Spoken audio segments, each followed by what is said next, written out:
Hello student, स्वागत है आपका आपके अपने यूट्यूब चैनल बीजी टीचर में। तो स्टूडेंट्स, आज की वीडियो में हम बात करने वाले हैं कक्षा 7 पर। कक्षा 7 गणित की पाठ्य पुस्तक में आप लोगों को प्रश्नावली 2 दे रखी है, जिसमें आप लोगों को एक बहुत ही इम्पोर्टेंट टॉपिक के ऊपर इस पर बताया गया है आप लोगों को।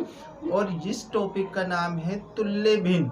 जी हाँ, तुल्य भिन्न किस तरीके से ज्ञात की जाती है, क्या होती है तुल्य भिन्न, सारा कुछ इस वीडियो में बताने वाला हूं। बस वीडियो के साथ बने रहिए। वीडियो पसंद आए तो इसको लाइक करिए, दोस्तों के साथ शेयर जरूर करिए, और अगर चैनल पर नए हो तो चैनल को सब्सक्राइब कर देना, ताकि इस तरीके की वीडियो आप लोगों तक पहुंच पाए। तो शुरू करते हैं आज का वीडियो और देखते हैं कि तुल्य भिन्न क्या होती है। तो सबसे पहले हमें तुल्य भिन्न निकालने के लिए ये जानना जरूरी है कि तुल्य भिन्न होती क्या है। देखो, भिन्न तो आप लोग जानते हैं कि किसी भी वस्तु के या किसी इकाई के अगर हम समान टुकड़े कर दें, जैसे अगर हम एक वृत्त ले लेते हैं और इसको अगर हम 4 समान बराबर भागों में बांट दें इस तरीके से, तो प्रत्येक हिस्सा इसका भिन्न के रूप में लिखा जाएगा। प्रत्येक हिस्सा किस रूप में लिखा जाएगा? भिन्न के रूप में लिखा जाएगा। अब जैसे मैंने यहाँ पर एक हिस्सा लिया है, यहाँ पर टोटल कितने हिस्से हो गए? 4 हिस्से हो गए, और 4 हिस्सों में से मैंने एक हिस्से को यहाँ पर कलर्ड कर दिया है। ठीक है, तो ये जो आप लोग सामने राशि लिखी हुई देख रहे हैं, इसको हम कहते हैं भिन्न। क्या कहते हैं? भिन्न। भिन्न में की विशेषता होती है कि ये जो सारी चीजें हैं, जो पार्ट है, ये सारे समान भागों में बटे होने चाहिए। जी हाँ स्टूडेंट, समान भागों में बटे होने चाहिए, तभी हम इसको भिन्न कहेंगे, अन्यथा भिन्न नहीं कहेंगे। तो देखो, ये 4 हिस्से हैं और 4 हिस्सों को हमने लिखा है नीचे, और ऊपर जितना हिस्सा हमने लिया है उसको लिख दिया इस तरीके से। तो यहाँ पर राशि बन जाती है अंश और हर से। नीचे वाली संख्या को हम हर कहते हैं और ऊपर वाली संख्या को अंश कहते हैं। तो इस तरीके की जब हम संख्या लिखते हैं तो इसको हम भिन्न के रूप में प्रदर्शित करते हैं। तो लेकिन हम यहाँ पर बात कर रहे हैं तुल्य भिन्न की। काहे की बात कर रहे हैं? तुल्य भिन्न की। तुल्य भिन्न में क्या होता है कि जो संख्या है, यानी जो भिन्न हमें दी गई है, उनका संख्याएं तो अलग अलग होती हैं, लेकिन उनका अनुपात समान होता है। जैसे कि अगर हम बात करें 3/4 की, और हमें इधर दे दी कितनी? 9/, तो यहाँ पर हमें दे दी कोई संख्या दे दी हमें 6/8 दे दी यहाँ पर संख्या। तो देखो, यहाँ पर हम अगर देखें तो हमें क्या करना है, इसके तुल्य निकालनी है संख्या, इसके तुल्य निकालनी है संख्या, और ये देखना है कि ये इसके तुल्य है या नहीं है। तुल्य का मतलब ये है कि इसका जो अनुपात है, ध्यान दीजिए बिल्कुल, इसका जो अनुपात है वो समान है या नहीं है। तो हम काट के देख लेते हैं, क्योंकि दोनों ही सम संख्याएं, और सम संख्याएं क्या है? कट जाएंगी एक दूसरे से। तो 2 के पहाड़े से काटे तो 2 तिया 6 और 2 चौक 8। तो देखो, काटने पर जो हमें भिन्न प्राप्त हुई है, या जो अनुपात हमें प्राप्त हुआ है, वो हो गया 3/4। ये जो लाइन होती है, इसको हम अनुपात भी बोलते हैं। तो इस तरीके से हम देख सकते हैं कि जो तुल्य भिन्न होती है वो बड़ी संख्या हो सकती है, लेकिन जब उनको काटा जाता है तो उनका जो आखिरी में अनुपात निकल कर आता है वो समान होता है।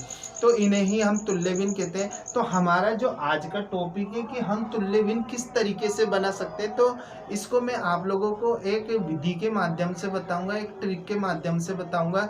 तो आप लोग किसी भी भिन्न की या किसी भी अनुपात की ढेर सारी, आप चाहे जितनी भिन्न तुल्य भिन्न बना सकते हैं। तो यहाँ पर समझने के लिए मैंने एक क्वेश्चन ले लिया है। 3/5 के 5 तुल्य भिन्न निकालनी है। कितनी भिन्न निकालनी है? 5 तुल्य भिन्न निकालनी है। तो आप लोगों को क्या करना है, ये जो 3/5 है, इसके तुल्य भिन्न निकालने के लिए आप क्या करेंगे, 3/5 को बारी बारी से, यानी कि अंश और हर को 2 से गुणा करते हुए चलेंगे। 2 से गुणा कर देंगे, 3 दूनी 6 और 5 दूनी 10। ठीक है, तो हमने क्या करा है, यहाँ पर 3/5 की तुल्य भिन्न निकालने के लिए पहली तुल्य भिन्न निकल गई। 3/5 की तुल्य भिन्न निकालने के लिए हमने क्या करा, यहाँ पर क्या करा, 2/2 से अंश व हर को मल्टीप्लाई कर दिया, 2 से अंश व हर को मल्टीप्लाई कर दिया तो हमारे पास भिन्न आ गई 6/10। अब इसी तरीके से हमें दूसरी तुल्य भिन्न निकालनी है तो हम क्या करेंगे, 3/5 को मल्टीप्लाई कर देंगे 3/3 से, तो अंश को भी 3 से गुणा करेंगे और हर को भी 3 से गुणा करेंगे तो ये हमारे पास आ जाएगा 3 तिया 9 और 3 पंजे 15। तो ये दूसरी हो गई। अब तीसरी निकालनी है हमें, तो तीसरी निकालने के लिए हम 3/5 इंटू 4/5 कर देंगे, 4/4 कर देंगे तो यहाँ हो गया 4 तिये 12 और 5 चौक 20। ठीक है, इसी तरीके से आप लोगों को अगर चौथी तुल्य भिन्न निकालनी है तो चौथी तुल्य भिन्न भी कैसे निकालेंगे, 3/5 इंटू 4 तक तो आएगा। मतलब इस जो सीक्वेंस चल रहा है इसको आप लोगों को बढ़ाते रहना है। 2 से करना है, फिर 3 से करना है, फिर 4 से करना है, फिर 5 से, फिर 6 से, फिर 7 से, फिर 8 से अंश और हर को गुणा करते जाइए और आपके सामने इस तरीके से अलग अलग तुल्य भिन्न आती जाएंगी। 5 तिये 15 और 5 पंजे 25। अब इनको जब आप लोग काटेंगे तो आप लोगों को जो बेसिक अनुपात है वह यही निकल कर आएगा। तो एक और निकाल लेते हैं ताकि 5 हो जाए हमारी। तो 3/5 इंटू 6/6। तो यहाँ पर देखो ये कितने हो गए, 6 तिया 18 और 5 छक्के 30।